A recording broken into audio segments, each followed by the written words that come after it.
Hi guys, welcome to another episode of Travel Advice. So a common question I run into and something I've experienced myself is how much money do you actually carry with you? How do you go about carrying cash or cards, credit card, debit card? What do you do?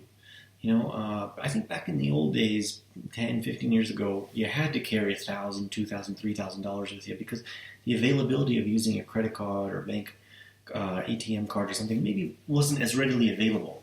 Nowadays, honestly, there shouldn't be a single area where you can't find an ATM that should readily accept, for example, an American card. I'm a U.S. citizen from America, now live in Prague, and anywhere I go, when I stick my Bank of America card in and occasionally my Visa card into a bank ATM, I can always get funds. Here's the thing you got to watch out for. So you'll typically get charged two fees, depending on which banks you use and the arrangements you have with them. Here's how it works for Bank of America. First, you take out, let's say, the equivalent of $300. You're going to have to do some calculations because it'll always show you in local currency.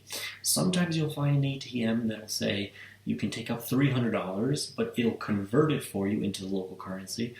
Most of the time, you'll just see it in the local currency. So you should quickly do on your calculator, on your phone or something, and say, okay, if I'm here and it's 30 to 1, then divide by 30. Okay, so that is $300. So you don't take out more or less because you get charged a fee. Which brings me to my second point, fees. Bank of America, for example, charges you two different fees. Number one, you get the local bank fee, which on average between Asia, Thailand, and the surrounding countries I've been to South America is about $10, $10 to $11. Then Bank of America charges you a foreign ATM fee, which is on average about $5. So you could be $15 to $16 per withdrawal that you're losing on top of what you withdrew. For example, you withdraw $300, the equivalent of $300 US. You will also lose on top of that $10 to $15, depending, maybe as high as $20 in some places, in fees. Now, if you call the Bank of America, for example, and you say, I'd like to use some ATMs, which ones are you associated with in this country?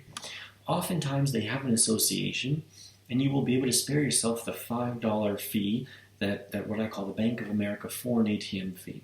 You can go ahead and spare yourself that $5 fee, just depending on asking them to provide a list, or you can Google it. I've actually found it on Wikipedia. It's the Associated Banks of Bank of America Worldwide. The next point is, how much money do you actually carry? Here's what I would do. I always count on taking money out of my bank account. That way I have it as I need it, and I usually try to take out the maximum per day. So for example, I'll take out, let's say that the limit is $300 per day, so I'll take out $300 until it runs out 2-3 days later, and I'll take out some more money again. I also especially from backpacking in South America or Southeast Asia, I want to make sure that I have small amounts of money to pay the border fees and the border crossings or the visa fees in small amounts in US dollars. So in this case, I try to carry $100 worth in small bills, like $1, $5, $10, maximum 20, and I try not to get too many of those because you'll oftentimes run into places like, for example, in Egypt, where you just want, one of the local guys kind of harass, and you just want to, be left alone. You just give him $1, and he leaves you alone. Or in Asia, they beg you something, you just give him $1, and they leave you alone. So in this case, it's always good to have small amounts of American money. So that's kind of the basic gist about carrying money with you and bank and ATM fees. Last point I just remembered, in terms of credit card fees, I use Capital One. They're no hassle, no whatever card that I have, Visa. And it's great because I try to do the conversion. I try to use it. For example, I used it recently in Milan, and they asked me when I was doing it, how do I want to convert it into US dollars or into local currency? And I have learned in some cases the hard way, but in my opinion, I'm not 100% guaranteed on this. In my opinion, you want to keep it in the local currency. When you convert it to the equivalent of dollars on the spot, you suffer their exchange rate, which is obviously in their favor. Whereas, for example, if I just charge it in local currency, let's say 400 euros, Capital One will give me a much better rate that's almost exactly, if not exactly, what I Google it to be later. And it's equal or really close to it. So in this case, when you use your credit card, always pay in local currency. Bank cards, ATMs, carry them with you.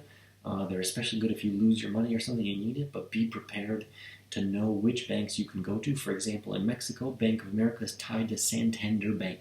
In this case, you spare yourself the $5 fee. And always carry small amounts of cash in case you got to pay off some local guys that are harassing you, or you got to pay the small visa crossing fees, visa border fees, stuff like that.